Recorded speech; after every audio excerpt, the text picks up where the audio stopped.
Hey everyone, thank you so much for joining me today. My name is Laura Train Mama. Today we are having a look at something slightly different. We are going back to Victoria's Taunton Tales, and it's a new story that I've not read you before, so I hope you enjoy it. This story is called Rosa and Tanner Steamroller Friends. It was a very early start at Seward's yard. Rosa and Tanner, the steamrollers, were getting ready for a busy couple of days repairing roads. Tanner was awake, and she couldn't wait to get going. Rosa was still half asleep. Tanner asked him, "I wonder where we're going today." Not so keen, Rosa replied in a hushed voice, "Shh, you'll wake the other engines. It's too early to be chatting." Tanner never stopped talking. It was difficult for her to keep quiet. Mr. Seward and George opened the large workshop doors. The other engines were starting to wake up and enjoyed the warm sunlight streaming in.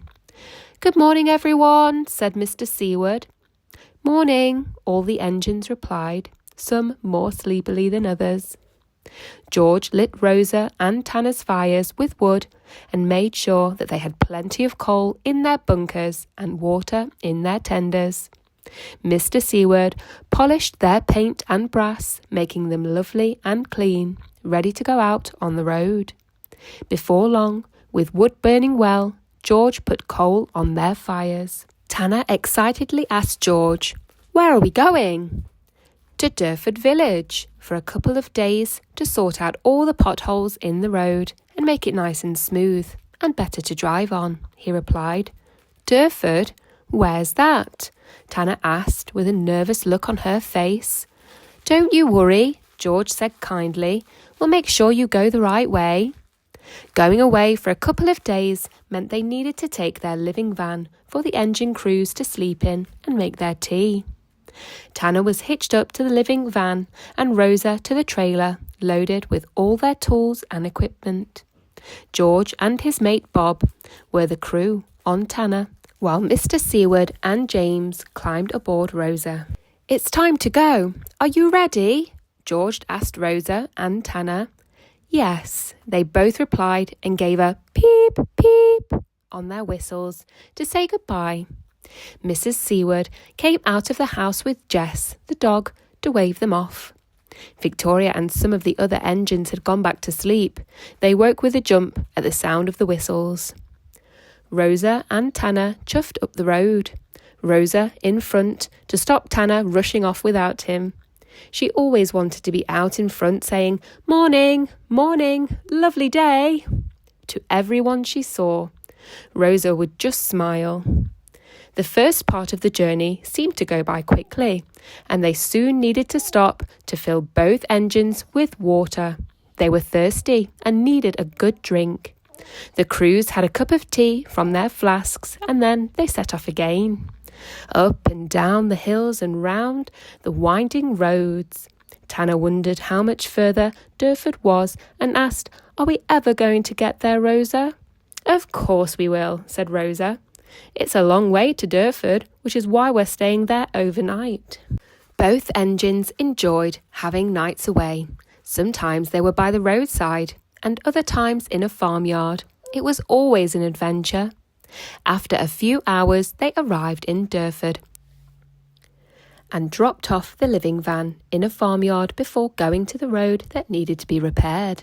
"Wow! Look at all those holes and ruts," said Rosa. "I can't wait to make this road smooth again." Rosa soon got to work using a clever tool called a scarifier, which was attached behind one of his back wheels. With its long spikes, as Rosa moved backwards and forwards, the scarifier ripped up the old road surface and made it ready to put down the new surface and repair the potholes. Tanner had a scarifier too, but never got to use hers because Rosa loved using his so much. It was one of his favourite jobs. It sure was hard work though, and after a couple of hours he needed another drink of water, so they decided to take a rest and stop for lunch. Tanner was watching people walking by and chatting as always. She didn't notice that the others were back until Rosa came alongside her. "Goodness, you look tired," she said to Rosa. I am. It's hard work using the scarifier, even if it is fun, he replied, with a smile on his face. Tanner wondered why Rosa always got to use his scarifier. She decided to ask Mr. Seward, "Could I have a go with my scarifier?" "Are you sure? It's really hard work," Mr. Seward replied. "Well, I think I could do it," said Tanner. James said, "Let her have a go. It's always good to do something new." Smiling, Mr. Seward said, "All right, Tanner, you can have a go after lunch." Rosa went and hitched up to the trailer. Mr. Seward and James started shoveling the old ripped-up road surface into it, ready to take away before laying the new road. Tanner was getting excited and a little bit nervous, as she wanted to show that she could use the scarifier too. She had a drink of water and prepared herself. "Right, Tanner, nice and steady. Just keep going all the time. We have your regulator open. We'll tell you when to stop," George and Bob said to her. "Ready? 1, 2, 3, go!"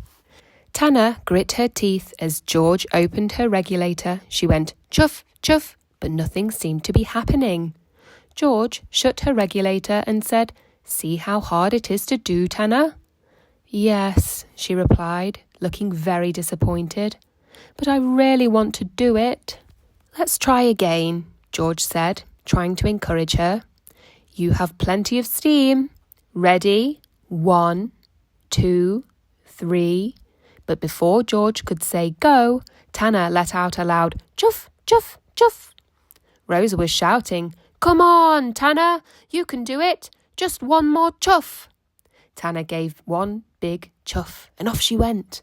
She was so happy. Yes, yes, I'm doing it. Look at me." "Keep going. Only a little bit more," Bob cheered. Tanner kept going. Rosa cheered. "Well done, Tanner. Beep, beep." They were all so proud of her, but no one was happier than Tanner. She couldn't stop smiling. They finished ripping up the rest of the old road before tea and then chuffed slowly back to the farmyard for the night. They weren't sure who was more tired, Rosa or Tanner or their crews. When George got off Tanner, he praised her. "Phew, that was a busy day. We got lots done, and you did really well." Rosa and Tanner had their fires knocked out and another drink of water before their sheets were put on them for the night. Mr. Seward, George, Bob, and James went into the living van, where they enjoyed a cup of tea and a lovely chicken stew that Mrs. Seward had given them, all warmed up on the stove. Before too long, both crews and the engines were fast asleep. Tanner didn't even talk. She was so tired. The next day, Bob and James came and took the sheets off the engines and said, "Morning, Rosa. Morning, Tanner. Did you both sleep well?" "Yes, we did after all that work yesterday," both engines replied. "Well, we have another busy day ahead. We're going to roll the road and make it nice and smooth," said James. As always, Tanner couldn't wait, and Rosa was just happy they were going to be busy. After getting steam up, they left the farmyard and chuffed off to the roadworks, with the living van behind Tanner. When they got to the roadworks, the tar crew were there, shoveling the delivery of tar onto the road from the trailer that Mac, the big road locomotive, towed behind him. "Hello there, Mac," said Rosa. "Nice to see you out with us. You staying to help?" Mac replied, "Oh, I'm not stopping. I'm going to do some more important work, as road locomotives are always needed, you know." And with his trailer emptied, he chuffed off proudly. Rosa was a little upset by this, as he thought all engines were needed. He told Tanner, and she replied, "Don't worry, we're just as important as he is, in our own way." This made Rosa feel better. They got to work rolling the tar nice and smooth, forwards and backwards, forwards and backwards. "Wow," said Tanner. "We've been so busy, Rosa. Look how great the road looks." The villagers will be able to drive along the lovely, smooth road now. Rosa smiled and was happy to be working with his best friend Tanner. Soon the job was done, and it was time to head back to Seward's yard. They hitched up to the living van and trailer, made sure they had all their tools, and started their journey home, Tanner saying "Good afternoon" to everyone she passed. As they neared the yard, Mrs. Seward heard them coming and came out to greet them. As always, Jess the dog was by her side, and sitting on the wall was Percy, their little black cat. Rosa and Tanner had enjoyed their night away. It was good to get home and see most of their friends, although some of the engines were still out working. Mr. Seward, George, Bob and James put the living van away and cleared out the trailer, ready for the next job. Rosa and Tanner were filled with water, and Mrs. Seward made the crews a cup of tea. The two rollers were now back in the workshop, and, as usual, Tanner was chatting proudly, telling everyone about their adventure and how she'd used the scarifier, with Rosa agreeing and speaking when he could. Eventually, they all fell asleep, dreaming of their day's work. The next page in the book explains how a steam engine works.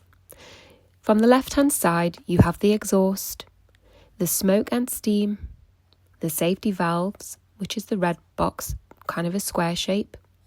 On the right-hand side, you can see the regulator lever, and moving downwards, there is the coal, which is added through the firebox door. Down at the bottom, you can see the firebox and air, which passes up through the grate to make the fire burn hotter. On the right-hand side, it goes on to explain that all steam engines have a boiler. The boiler holds a lot of water and, a bit like a giant kettle, fire is used to heat up the water in the boiler to make it boil. When it boils, it turns to steam. As more steam is made from the boiling water, the pressure in the boiler increases. Victoria is a traction engine. Like most of her steam engine friends, she has a locomotive-type boiler, similar to the railway engine. Victoria's boiler holds 150 gallons or 680 litres of water. Once the water is boiling, the steam collects at the top of the boiler and goes up into a cylinder block. When the regulator lever is pushed and pulled, it controls the amount of steam let through into the cylinder. The steam then pushes the piston. After the steam pushes the piston, it's released along the exhaust pipe and up the chimney.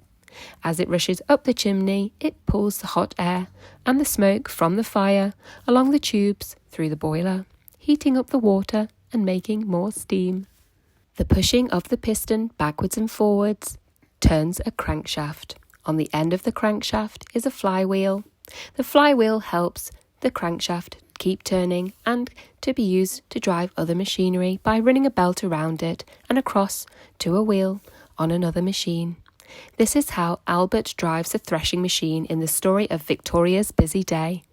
Also on the crankshaft, there are gears which can be engaged and used to turn the back wheels on the traction engine or steamroller. This is how Victoria and her friends are able to drive along the road. That brings us to the end of the story of Rosa and Tanner, steamroller friends. I really hope that you enjoyed listening along with me today, and if you did, please don't forget to like and subscribe to the channel, and have a great day.